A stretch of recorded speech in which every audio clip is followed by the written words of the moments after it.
படத்தின் போது ஒவ்வொரு சின்ன நடிப்பு நுணுக்கங்களும் சரி, படத்தில் ஏதாவது ரிஸ்க் எடுக்கணும்னாலும் சரி, அந்த என்னுடைய அதில் ஒரு பாடல் இருக்கு, கருத்து மச்சான்ற பாடல்ல முதல்ல அது பிகினிங்ல வந்து கிணத்துக்குள்ளேருந்து வரணும், ஒரு கேணிலேருந்து வர்ற மாதிரி ஒரு ஷாட் இருக்கு. கிணத்துக்குள்ளேருந்து வரணுமா அப்படின்னு ரொம்ப பயந்தேன் நான்.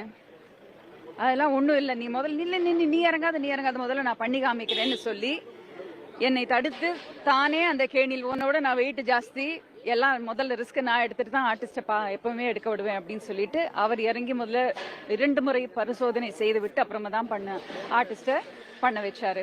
அந்த மாதிரி எதுவாக இருந்தாலும் துணிந்து செய்வார். நடிப்பு மேலே, அது தன்னுடைய தொழில் மேலே, அவர் டைரக்ஷன் மேலே அப்படி ஒரு பேஷனாக எடுத்து பண்ணுவார். அவ்வளோ பேஷனட்டாக ஒர்க் பண்ணுவார். அவருடைய ஹீரோயின்கள் எல்லாருமே பிரபலமாக இருக்காங்க. எல்லாருக்கும் அருமையான கேரக்டராக இருக்கும். ஒரு சின்ன வேஷம் அந்த படத்தில், அவரோட படத்தில் இருக்காங்கன்னாலும் அவங்களுக்கு ஒரு பெரிய முக்கியத்துவம் வாய்ந்த கேரக்டராக தான் இருக்கும். ஸ்டூடியோலேருந்து அவுட்டோர்ஸ் எடுத்துகிட்டு வந்தது அவர் தான் அப்படின்னு எல்லாரும் சொல்லும்பொழுது ரொம்ப பெருமையாக இருந்துச்சு.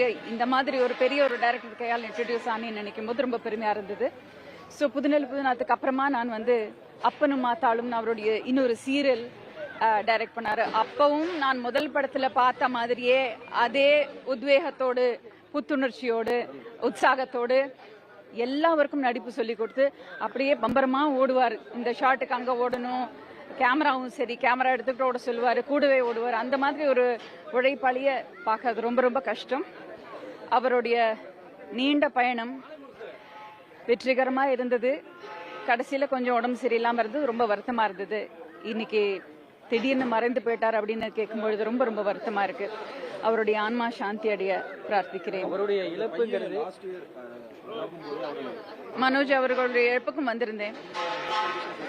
ஆமா ஆமா, அப்பதான் மீட் பண்ணேன். அவரு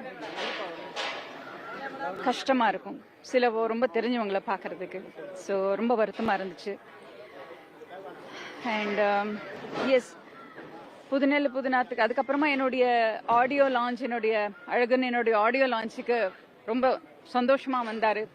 அவரே வந்து நிறைய விஷயங்கள் என்னை பற்றி அன்னைக்கு அந்த மேடையில் பேசினதெல்லாம் இன்னும் என் காதில் ஒலிச்சிக்கிட்டே இருக்கு.